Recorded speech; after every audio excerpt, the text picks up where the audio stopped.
وَلَقَدْ يَسَّرْنَا الْقُرْآنَ لِلذِّكْرِ فَهَلْ مِن مُّدَّكِرٍ بسم اللہ الرحمن الرحیم وآتوا اليتامى أموالهم ولا تتبدلوا الخبيث بالطيب ولا تأكلوا أموالهم إلى أموالكم إنه كان حوبا كبيرا صدق اللہ العظیم وصدق رسولہ النبی الکریم۔ اللہ کے فضل و کرم سے، اس کی دی ہوئی خاص توفیقات سے قرآن کریم کی فہم کا تفہیم کا سلسلہ جاری ہے۔ آپ دوستوں کو جس طرح معلوم ہے کہ آج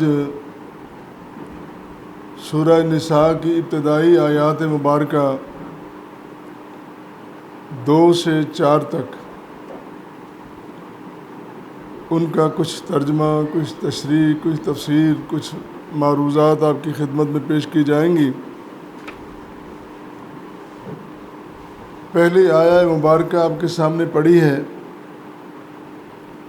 وَآتُوا الْيَتَامَى أَمْوَالَهُمْ وَلَا تَتَبَدَّلُوا الْخَبِيثَ بِالطَّيِّبِ وَلَا تَأْكُلُوا أَمْوَالَهُمْ إِلَىٰ أَمْوَالِكُمْ إِنَّهُ كَانَ حُوبًا كَبِيرًا۔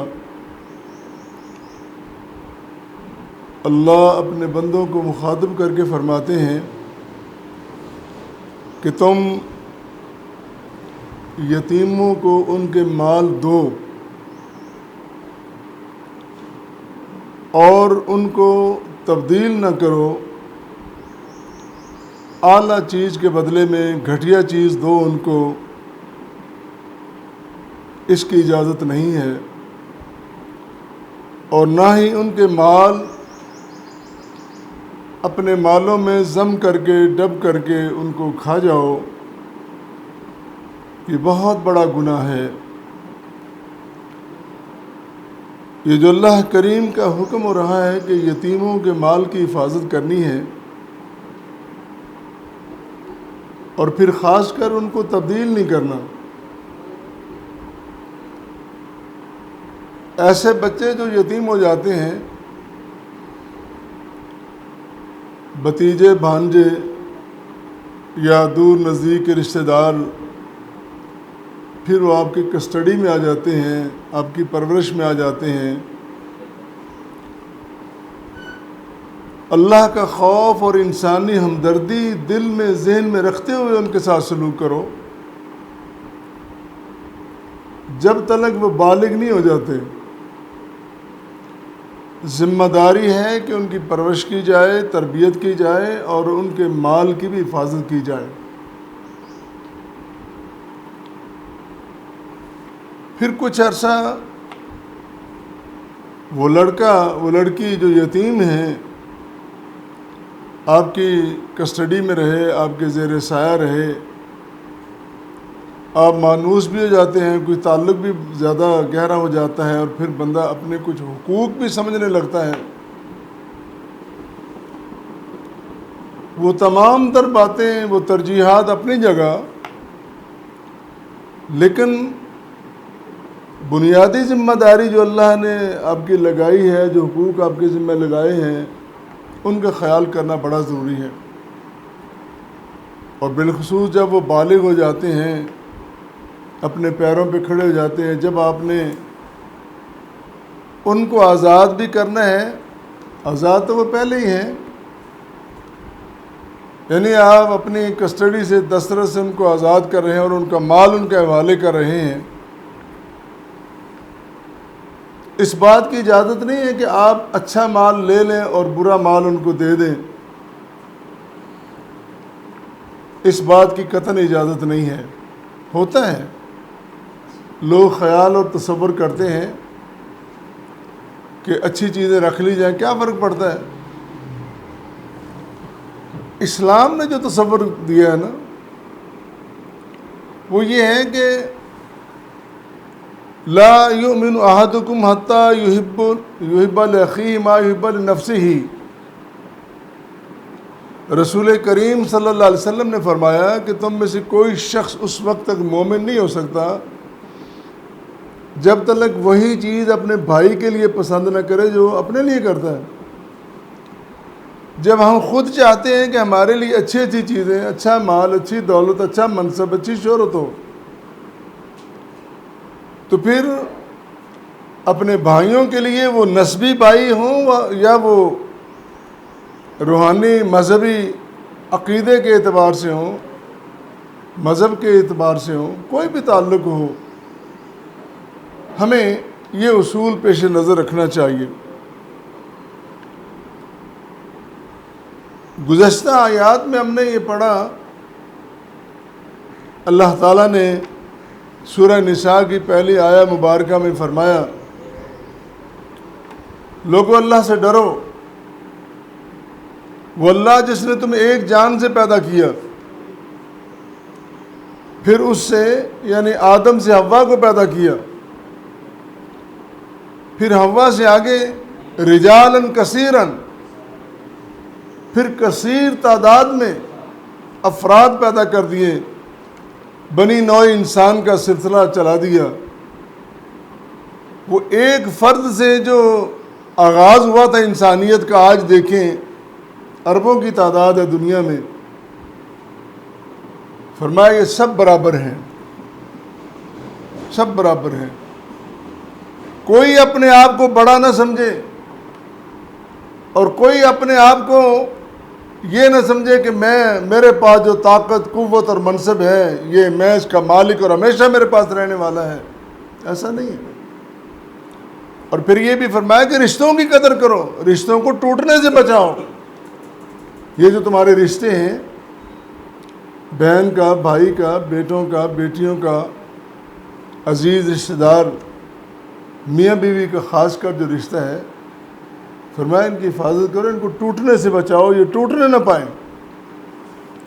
چھوٹی چھوٹی باتیں ہوتی ہیں، اسلام اتنا پیارا مذہب ہے کہ وہ چھوٹی چھوٹی باتیں بتا رہا ہے کہ ان سے بچو، ان سے بچو، ان سے بچو۔ انسان کی زندگی میں نشیب و فراز آتے رہتے ہیں، کبھی ایک جیسے حالات نہیں رہتے۔ ہم سب نے اتنی عمریں گزاری ہیں، بچپن کی طرف نگاہ اٹھا کے دیکھیں ہمارے گھروں کے حالات کیا تھے، پھر جوانی میں کیا مشکلات یا آسائشیں تھیں، پھر اللہ تعالیٰ نے اولادیں دے دیں، اور پھر خاص کر اگر کسی شخص کو نیک اولاد مل جائے اور خدمت گزار اولاد مل جائے، اس کی دنیا میں جنت ہے۔ اور پھر بیوی اگر نیک مل گئی تو اس کو تو رسول کریم صلی اللہ علیہ وسلم نے فرمایا یہ تو جنت ہے، یہ تو خزانہ ہے۔ المرأۃ الصالحہ، نیک عورت، کنز الدنیا، دنیا کا بہترین خزانہ ہے۔ جن گھروں میں اولاد اچھی ہے، بیویاں اچھی ہیں، ان گھروں پہ نگاہ اٹھا کے دیکھیں کہ وہاں جنت کے منظر نظر آتے ہیں، اور جہاں یہ صورتیں نہیں، وہاں پہ دیکھو ہر وقت رونا ہی پڑا رہتا۔ کمائی بھی ہے، دولت بھی ہے، سب کچھ ہے، مکانات بھی ہیں، رونا ہی نہیں ختم ہوتا، رونا ہی رہتا ہے۔ نشیب و فراز زندگی کا حصہ ہے،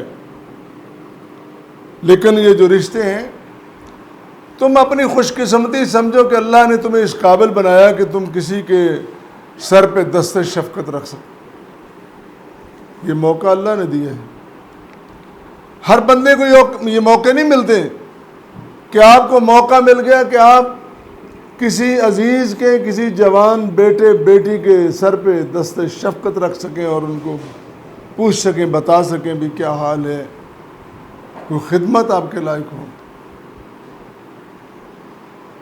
تو اگر یہ مواقع میسر ہیں، ان مواقع کی قدر کرو اور رشتوں کی حفاظت کرو۔ اور پھر خاص کر وہ بچہ یا بچی جو یتیم ہو گئے، ان کے بارے میں سب سے پہلے خوف الہی، خشیت الہی ہونی بڑی ضروری ہے. اللہ کا خوف دل میں موجود ہو تو پھر بات بنتی ہے. پھر اس کے بعد وہ بیٹا بیٹی یا مال اس کا وہ امانت ہے آپ کے پاس، اور مسلمان کبھی خائن نہیں ہو سکتا، بددیانت نہیں ہو. مسلمان کیسا جو بددیانت بھی ہے. یہ بات سمجھ سے بالا تر ہے. اس بات پہ بحث ہی کیوں ہوتی ہے، ڈسکس ہی کیوں ہوتی ہے یہ بات. بددیانت بھی ہو اور پھر مومن بھی ہو. رسول کریم صلی اللہ علیہ وسلم نے فرمایا لا ایمان لمن لا امانت لہ. اگر تیرے پاس امانت داری نہیں تو تم مومن کیسا ہے؟ کیسا تو ایماندار ہے، کیسا تو مسلمان ہے. اور آج دیکھو مسلمان قوم مسجدیں بھری ہوئی، بازار اللہ کی توحید کے نعرے لگاتے ہوئے اور عشق رسول کی باتیں کرتے ہوئے بازار بھرے ہوئے، لاکھوں کے اجتماع ہیں. قال اللہ و قال الرسول کہتے ہوئے لاکھوں کے اجتماع ہیں. کتنے بڑے بڑے اجتماع ہیں. کہاں گئی وہ رحمتیں، کہاں گئی وہ برکتیں جو دین کی اسلام کے ہمارے اوپر نازل ہونا تھی، وہاں کہاں گئی. ہم کوئی بھی طبقہ ہو، علماء کا ہو، سیاستدانوں کا ہو، سوشل ایکٹیوسٹ ہو، کوئی این جی او ہو، ہم جب تنقید کرتے ہیں تو پورے یورپ کو ہم تنقید کا نشانہ بناتے ہیں. بھائی انہوں نے کلمہ نہیں پڑھا، لیکن یہ تو دیکھو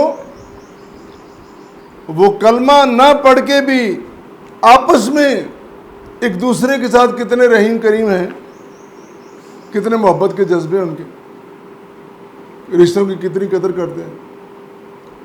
آپ کی نظر میں ٹھیک ہے اولڈ ہاؤس، بوڑھوں کو گھر سے نہیں نکالنا چاہیے، خود خدمت کر دین کہتا ہے، لیکن انہوں نے یہ سمجھا کہ ہم کما حق کو خدمت نہیں کر سکتے، لہذا ان کے لیے اولڈ ہاؤس بنا دیں. وہاں ان کے لیے جنتیں بنا دی. آپ نے پاس بھی رکھا ہے، کاروبار میں لگے ہوئے ہو، بہت کوئی اچیومنٹس ہیں آپ کی، بڑا کاروبار سجا رہے. کبھی شام کو آگے بوڑھے والد کو پوچھا ہے، بوڑھی اماں کو پوچھا آپ نے یہ کیسا دین ہے. اور میں بات کر رہا تھا امانت داری کے بارے میں. امانت دار نہیں اور وہ مومن مسلمان ہے، کیسا ہے. رسول کریم صلی اللہ علیہ وسلم فرماتے ہیں تیرا کوئی ایمان نہیں ہے. اور یہ قرآن کی آیہ مبارکہ کہہ رہے وَآتُوا الْيَتَامَى أَمْوَالَهُمْ، یتیموں کو ان کے مال دو، قبضہ نہ کر لینا. یہ نہ کہنا چلو یہ بچہ اس کو کیا پتہ ہے، میں 4 فگر ادھر کے ادھر کر لیتا ہوں. جیسے آپ ہی ہے نا، دستخط کروا لے، انگوٹھے لوا لے. باپ ماں فوت ہو گئے تو وہ آخری لمحوں پہ ہیں، ندا کالم وہ پکڑ کے ان کے انگوٹھے لگا رہا ہے کاغذات پہ. جب رولا پڑ گیا میرا ابا فوت ہو گیا، پھر کس نے مجھے قبضہ کرنے دینا، ابھی پہلے سے لگا کے رکھ لو، پچھلی ڈیٹوں میں تاریخوں میں لکھ لو ابا میرے نام کر گیا تھا. نہ اولاد کو آگ کیا جا سکتا ہے، نہ والدین کی دولت پہ قبضہ کیا جا سکتا ہے. یہ وراثت کے معاملات ہیں، قرآن نے واضح کر دیے ہیں. جتنے مرضی جھوٹے کاغذات بنا لو، اللہ کے یہاں اجازت نہیں ہے. تو آج کی بات یہ ہو رہی تھی کہ وَآتُوا الْيَتَامَى أَمْوَالَهُمْ، یتیموں کے مال ان کو دو. وَلَا تَتَبَدَّلُوا الْخَبِيثَ بِالطَّيِّبِ، اور اعلیٰ مال خود رکھ لو اور گھٹیا مال اس کو دے دو. طیب خبیث، اچھی چیز کو طیب کہا قرآن نے اور بری کو خبیث کہا. طیب اور خبیث کس طرح اکٹھے ہو سکتے، ممکن ہی نہیں ہے. اللہ واللہ انہو کان ہوبن کبیرہ، یا اللہ نے اسمن کبیرہ نہیں کہا، ہوبن کہا ہے. بہت بڑا گناہ ہے.